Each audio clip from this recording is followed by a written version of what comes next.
आज का बाइबल का वचन प्रकाशना ग्रंथ अध्याय 7 वचन 2 से 4, 9 से 14।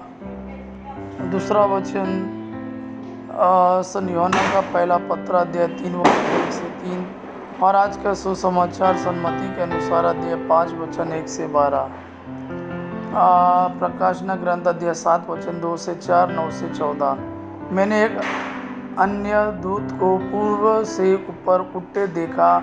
जीवंत ईश्वर की मोहर उसके पास थी और उसने उन 4 दूतों से, जिन्हें पृथ्वी और समुद्र को उजाड़ने का अधिकार मिला था, पुकार कर कहा, जब तक हम अपने ईश्वर के दासों के मस्तक पर मोहर न लगाए, तब तक तुम न तो पृथ्वी को उजाड़ो, न समुद्र को और न वृक्षों को।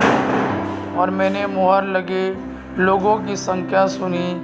यह 1,44,000 थी और वे इजरायलियों के सभी वंशों में से थे।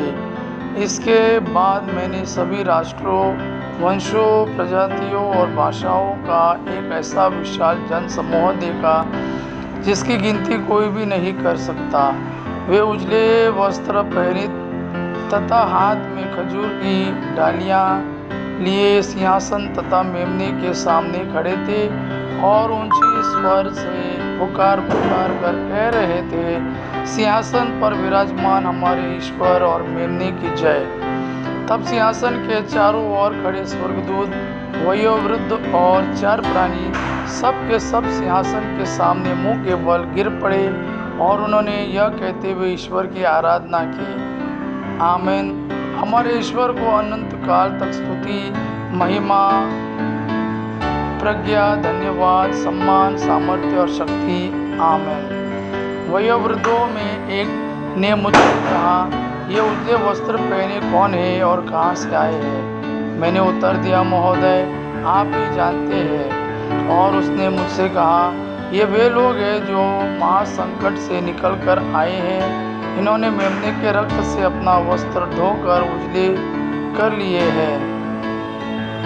दूसरा वचन सन यूहन्ना का पहला पत्र अध्याय 3 वचन 1 से 3। पिता ने हमें कितना प्यार किया है, हम ईश्वर के संतान कहलाते हैं और हम वास्तव में वही है।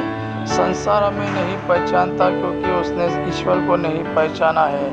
प्यारे भाइयों, अब हम ईश्वर की संतान हैं, किंतु यह अभी तक प्रकट नहीं हुआ है कि हम क्या बनेंगे। हम इतना ही जानते हैं कि जब ईश्वर का पुत्र प्रकट होगा तो हम उसके सदृश बन जाओगे, क्योंकि हम उसे वैसा ही देखेंगे जैसा कि वह वास्तव में है। जो उससे ऐसी आशा करता है उसे वैसा ही शुद्ध बनना चाहिए जैसा कि वह शुद्ध है। आज का सुसमाचार सन्मति के अनुसार अध्याय 5 वचन 1 से 12। ईसा यह विशाल जनसमूह देखकर पहाड़ी पर चढ़े और बैठ गए। उनके शिष्य उनके पास आए और वे यह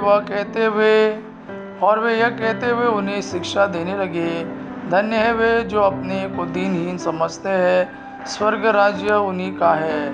धन्य है वे जो नम्र है, उन्हें प्रतिज्ञात देश प्राप्त होगा। धन्य है वे शोक करते हैं, उन्हें सांत्वना मिलेगी।